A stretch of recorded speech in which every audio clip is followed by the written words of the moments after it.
Pessoal, bom dia, bom dia. Oportunidade única de a gente estar estudando, revendo conceitos, aprimorando outros e introduzindo outros, né? Estamos sempre amadurecendo, uma oportunidade maravilhosa da gente crescer como ser humano, crescer como pessoa, crescer como estudante, né? A gente está estudando e renovando conceitos. Então, eu desejo a todos que se desafiem a fazer um dia extraordinário hoje, dando o seu melhor. E isso é extraordinário já, né? Só a gente está dando o melhor. Gêneros textuais do sistema artístico foi o tema que nós tratamos na nossa última aula e que nós não concluímos, né? Temos ainda algumas coisas a dizer. Eu gostaria de começar com algumas interrogações. Por exemplo, se são gêneros textuais do sistema artístico, então significa que nós já falamos de outros sistemas, assim como o jornalístico, não é? Nós já falamos de outros gêneros, né? E no artístico a gente se pergunta, o que é ser artista?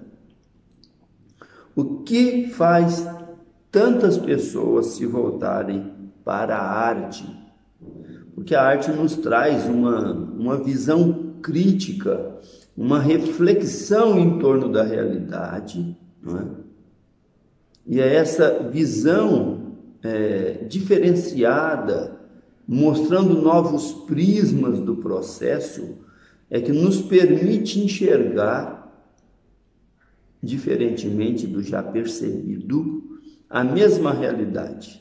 E isso soma na nossa percepção de compreender o todo. E quanto mais eu compreendo do meu entorno, mais facilmente eu vivo e administro a minha vida em busca ou produzindo resultados deliberados, resultados desejados. Então, a compreensão disso todo só é possível com reflexão. Ninguém faz reflexão sem estudo, sem voltar a atenção para o que verdadeiramente importa. E neste momento, o que importa é a gente entender como é que a arte surge, que elementos estão por trás, em que consiste a arte. Então, eu perguntaria assim, daquele fato histórico do século passado, em torno da Segunda Guerra Mundial, qual é o fato? Uma bomba atômica foi jogada sobre Hiroshima e Nagasaki. E só em Hiroshima matou 300 mil pessoas. No momento em que ela bate, explode, cria-se uma chama, um calor tão grande que deteriora até as estruturas de concreto, de ferro, de aço maciço que estão ao redor, derretem. As pessoas que estão ali próximo do núcleo, a um espaço ali de 10, 20, 30 quilômetros de círculo, são desintegradas instantaneamente. Deste fato, segundo a sua opinião, é possível fazer arte? Então, quando a bomba bate, ela explode e aquele calor é tamanho que tudo pega fogo e desintegra e sobe e abre uma cabeça como se fosse um cogumelo ou uma flor.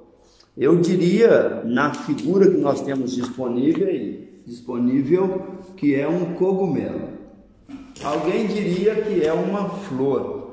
Tem um artista que criou os versos que nos convidam a refletir sobre as terríveis consequências da bomba atômica, né, que é Vinícius de Moraes, criou um poema chamado A Rosa de Hiroshima. Quem tiver a oportunidade, pega esse poema, dá uma lida e entenda sobre as reflexões. Algumas pessoas contrariadas com outras não entram em acordos comerciais, apresentam interesses deixa o sentimento de ódio, de raiva, de rancor sobressair e se sente no direito de partir com ferocidade, como uma fera, sobre o outro para degolá-lo ou desintegrá-lo como bomba atômica. Pessoal, isso é tão absurdo pensar nisso na atualidade, em se tratando dos direitos humanos e em se pensando na liberdade de expressão e de um mundo melhor que nós queremos, que a gente fica aterrorizado. É um terror uma situação dessa. Mas foi verdadeiro. Em 2 cidades japonesas, né, esse como é que eu chamaria?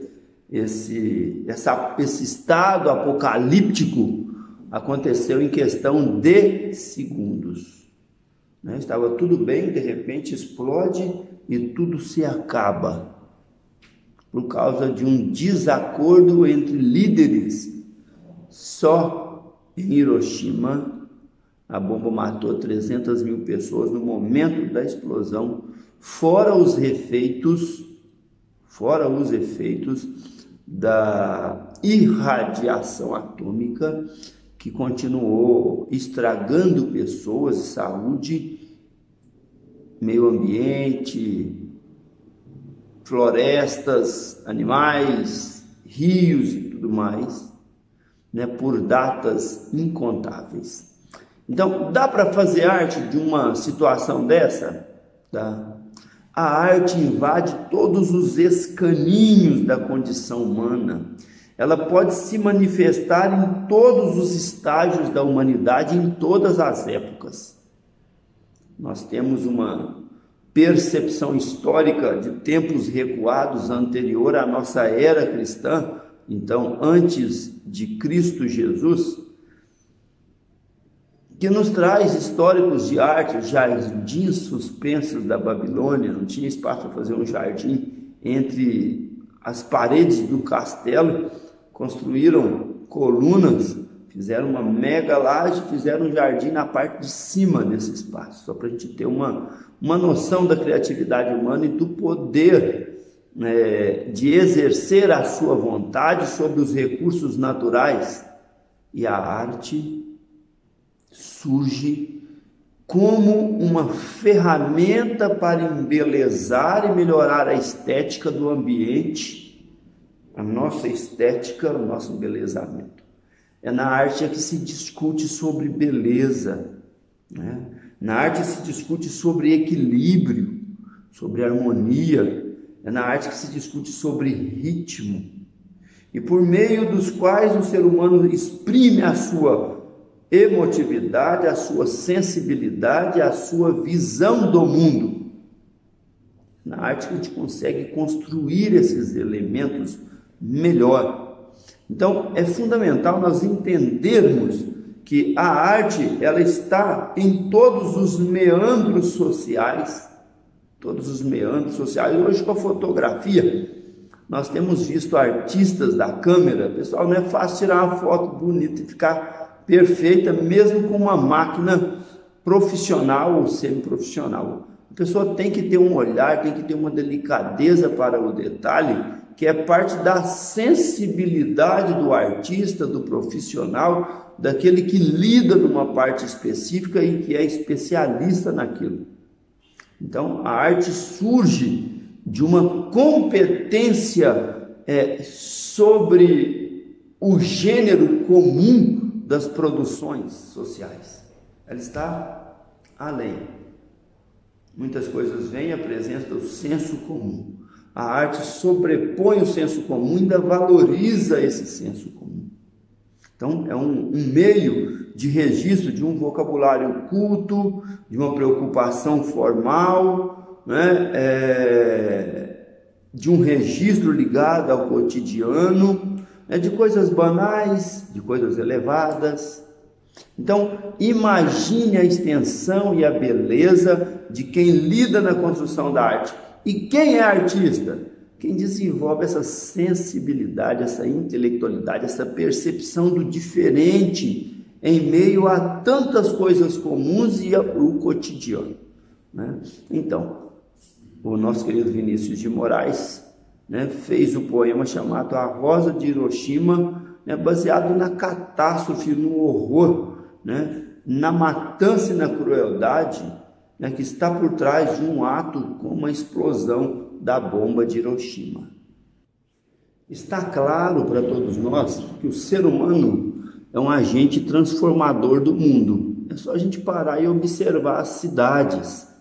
Antes disso era uma grande floresta, uma grande mata, né? E o ser humano chega e vai alterando esse meio em função das suas necessidades, para atender as necessidades básicas de segurança, de sobrevida, necessidade básica de conforto, de bem-estar, necessidades de autorrealização, né? E o ser humano vai se melhorando continuamente, como se atendesse a uma lei de progresso que estabelece: é possível viver melhor, vamos em frente. E eu acredito que essa é a mola propulsora da sociedade e do desenvolvimento tecnológico, industrial, em todos os aspectos, né? Então, a arte é uma das formas transformadoras, mas eu preciso deixar claro que o ser humano produz essas atividades de transformação, agrega esses valores, esses meios de transformação, pelo raciocínio, usando a ferramenta da ciência, da experimentação, da tabulação, do cálculo, né?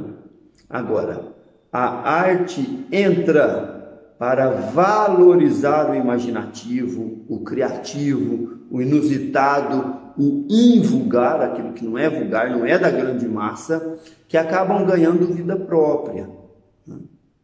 Então nós precisamos entender que o elementar do progresso é atender às necessidades básicas, mas que o progresso se submete à capacidade criativa de, além de atender às necessidades básicas, construir algo belo, esteticamente organizado, harmônico, equilibrado, de manter a ordem, uma visão do progresso, do poder intelectual, da capacidade de gerir as próprias condições. Então, vislumbrando a arte desta maneira, nós entendemos que o ser humano é um ser comunicativo.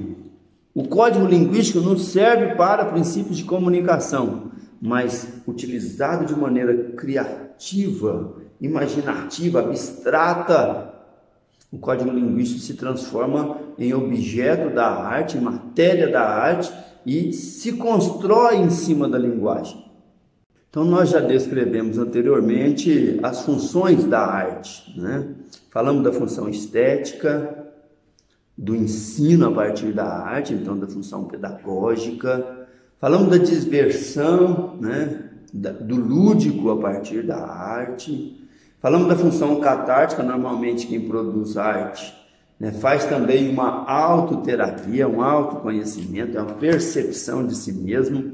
Falamos da questão social, da questão estética, né, da análise social, do fato, da circunstância, assim como a bomba de Hiroshima, né, que ficou sendo conhecido depois de Vinícius de Moraes ter produzido um poema sobre o fato, como a flor de Hiroshima.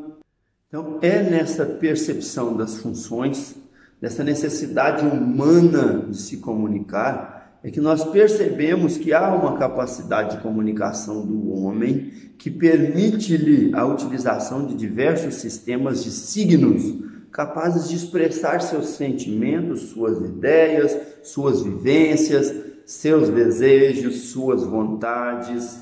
Para isso ele pôde utilizar-se de desenhos, de cores, de sons, de palavras na produção do elemento artístico, do produto da arte. E aí entra a arte e a literatura. Como gêneros literários, eu já abordei. Então eu já abordei o conto, a crônica, o poema, mas eu também já falei da novela, do romance. Então essas estruturas, quando eu trabalho a ideia de gênero, eu estou buscando o imaginário para contribuir com o real e ao mesmo tempo eu estou registrando o real com uma lente mais aguçada em torno dos valores que eu desejo tratar e daquilo que eu tenho enxergado como artista no meio social e nos acontecimentos. É assim que essa coisa é construída. Então, já ter falado do gênero é importante, porque eu preciso dizer que a arte é uma manifestação. Então, como manifestação, ela se concretiza na forma de manifestação e na função que exerce na sociedade, na vida de cada um. Por isso, nós estamos trabalhando o aspecto artístico da linguagem e da comunicação nesses elementos básicos que são o conto, a crônica e o poema, deixando clara a transformação. O conto como uma narrativa sem grandes consequências reflexivas e a crônica como uma reflexão em torno de uma narrativa, uma alteração pequena. O poema, diferindo da poesia, porque o poema traz uma narrativa por trás do ritmo, por trás da rima, por trás dos outros elementos fônicos que são utilizados para expressar um certo sentido, uma certa característica na maneira de narrar e de apresentar o fato. Para a gente aprofundar conceitos, existe várias análises trazendo as características da poética mais antiga para a poética mais atual. E a poética moderna, ela elimina então a necessidade, a urgência, o instrumento rima do verso, da rima, porque a essência do poema está no ritmo. Então, juntamente com a rima, outros elementos vão se perdendo, e a gente gostaria de fazer uma lista, levar em consideração uma lista daquilo que se tornou funcional a partir de 1922, que foi da Semana de Arte Moderna, promovida para que quebrasse vínculo com as obrigações métricas produzidas até o parnasianismo, vamos dizer assim. Séries anteriores em que ou se fazia poema daquela maneira ou não era poema. Então, entendendo que na essência da linguagem poética está o ritmo e não a rima nem a métrica, se passou a fazer poema com outras ferramentas. Então, há no poema, no lirismo moderno, a ausência de metrificação, com o emprego de chamado verso livre. Então, qualquer tamanho de verso, qualquer número de sílabas.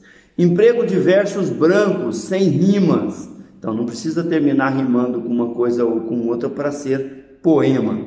Aproveitamento poético da linguagem cotidiana, da oralidade do discurso. Então, fugiu da formalidade da língua, porque fugiu do aspecto de perfeição do soneto ou de estruturas clássicas do texto. Da linguagem escrita, passou a se valorizar o cotidiano, que é o moderno, que é aquilo que é funcional na linguagem.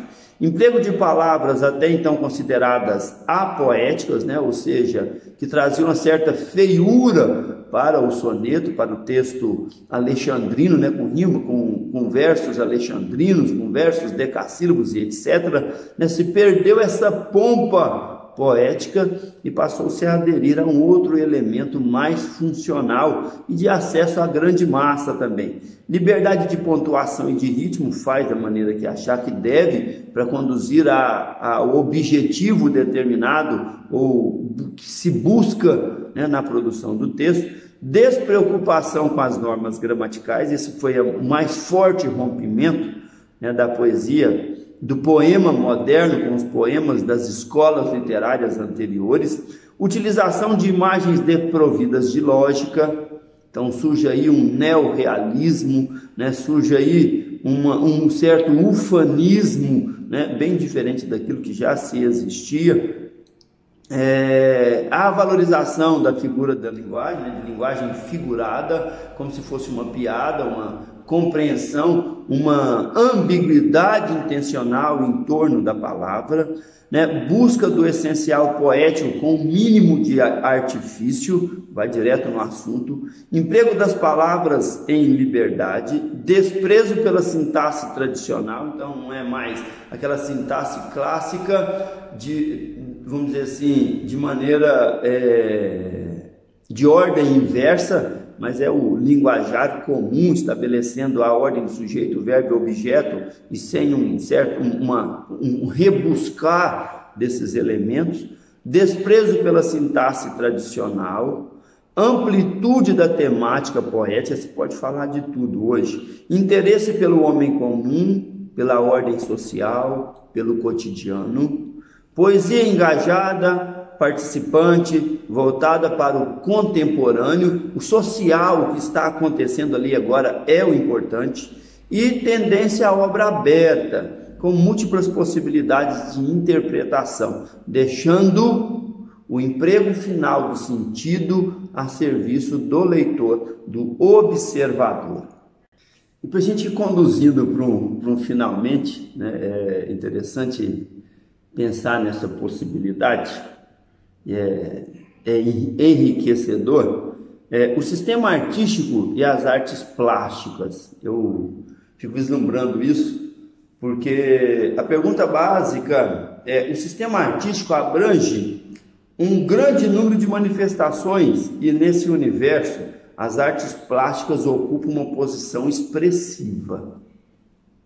Então, vamos pegar a pintura, vamos pegar um quadro aqui, vamos pegar uma escultura, né, de Davi, né, pegar Michelangelo, pensa na capacidade de trabalhar o tridimensional, né, numa estátua de 7 metros de altura, né, pensa numa pedra com essa estrutura e fazer uma obra dessa magnitude. Então, é algo extraordinário, foge da credibilidade humana e faz o ser humano se entender capaz de muito mais do que se tem percebido. E é uma das funções da arte, é elevar o ser humano a se perceber no seu patrimônio verdadeiro, na sua competência absoluta, né? Então, a pergunta que não quer falar, não quer calar, será que um quadro é um texto? Traz mensagens sem palavras? Então, a gente precisa analisar. Será que é possível ler uma pintura do mesmo modo que se lê um poema? Do mesmo modo que se lê um conto, uma crônica, uma novela, um romance? Será que é possível, né?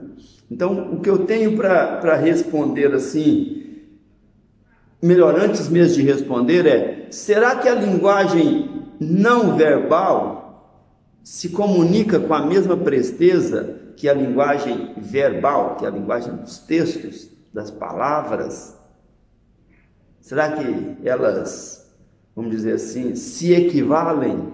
Então, são perguntas que não querem calar. Eu diria para vocês que sim, que se equivalem. Na minha percepção, na minha humilde, né, percepção, eu diria que elas são equivalentes.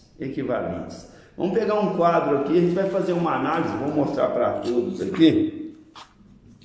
Todo mundo já viu esse quadro aí? Está na apostila de vocês, na página 703 do módulo 11 de língua portuguesa. Todo mundo já teve acesso a essas informações aí, e o que eu estou passando não é novidade para ninguém. Só dá uma olhada aí.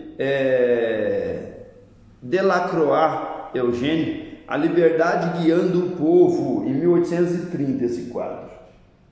Então, se a gente considerar, já está, né, já fez 190 anos que esse quadro foi pintado. E eu gostaria que a gente, relembrando a figura, ou pegando a apostila aí para vocês me acompanharem, né, é uma figura representativa do romantismo, porque naquela época era o romantismo, na sua primeira fase, né, vinha uma questão patriótica por trás, ufânica por trás, né? A figura do social, a figura da pátria, da importância do povo contribuir com a decisão das autoridades e, ao mesmo tempo, de acatar essa autoridade, de associar no resultado social que se pretendia. E a França, nesse período, como havia perdido, né, com Napoleão Bonaparte, a sua influência social e mundial, né, se vê no momento em que, de um conflito nacional e republicano, em julho de 1830, né, em que derruba Carlos X e coloca o Duque de Orleans, que é o Luís Filipe I, no lugar do Carlos, né, na frente da República Francesa. Então, é um momento muito especial e que não é atingido senão com um conflito de peso, mas que o povo interpreta isso como um momento de liberdade, se eu colocar como carrasco, eu tenho que explicar, né? Mas é um momento de liberdade porque havia várias restrições com que o povo não estava mais concordando e não mais queria se submeter. Então, neste momento, né, histórico, surge esse quadro, que é uma tela sobre óleo, né, óleo sobre tela, né, de 2,60 metros por 3,25 metros, está em Paris, no Museu do Louvre. Então, está lá no museu para ser observado. E se a gente começar a observar de perto, aqui diz na descrição que a liberdade foi considerada, então, liberdade é um substantivo feminino. Então, como substantivo feminino, quem representa a liberdade é uma mulher. E uma mulher que está nua. Na narrativa diz que ela está nua. Na minha concepção, ela só está com os seios à vista. E particularmente à vista, não totalmente. Mas que ela carrega uma bandeira que traz as 3 cores, as mesmas cores da bandeira que era utilizada por aqueles que serviram Napoleão Bonaparte. Então é como se revitalizasse o poder francês sobre a própria autonomia, o direito do povo de decidir e de participar do poder, tá certo? Então é a liberdade, reativando os princípios de liberdade, de igualdade, de fraternidade, embora sejam questionáveis, né, mas de uma certa forma muito melhor do que já foi e que era, não é?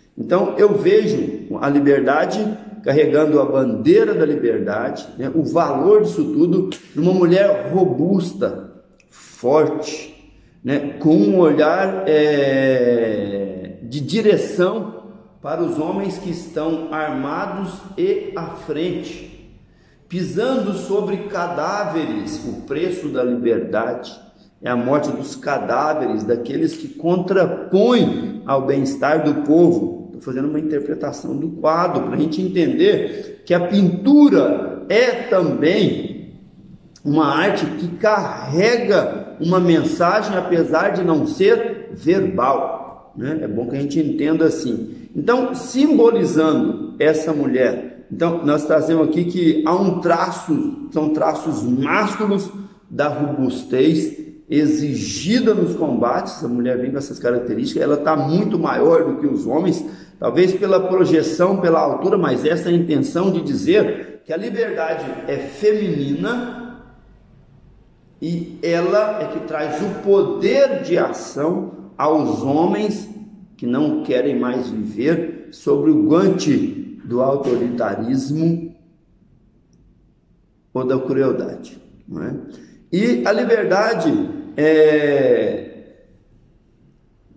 diz aqui que, tendo os pés sobre a barricada, ela está em cima aqui da barricada, em cima dos cadáveres, confunde-se com o povo, numa mistura de estudantes. Então tem gente aí, né, novas, pessoas jovens, né, homens jovens que são confundidos como estudantes, que está representado no garoto à direita do quadro, e operários e soldados que estão com baionetas, né? E operários que estão com armas que são comuns, utilizadas na atividade profissional, como machado, foice e outras coisas mais. Estão sobre os cadáveres, mostram no quadro, em feição realista. O que os cadáveres representam? Eles representam a crueza da luta travada em, vamos dizer assim, em verdadeiro corpo a corpo, em que perde aquele que morre. Além de perder o direito porque estava lutando, perde o direito à vida porque morre. É o preço da liberdade. Então esse quadro diz muito mais. Então fica atrás da guerra, do conflito, do combate, né, a matança, a morte, mas surge como frontispício da vida da sociedade a liberdade e o direito de fazer e de ser melhor.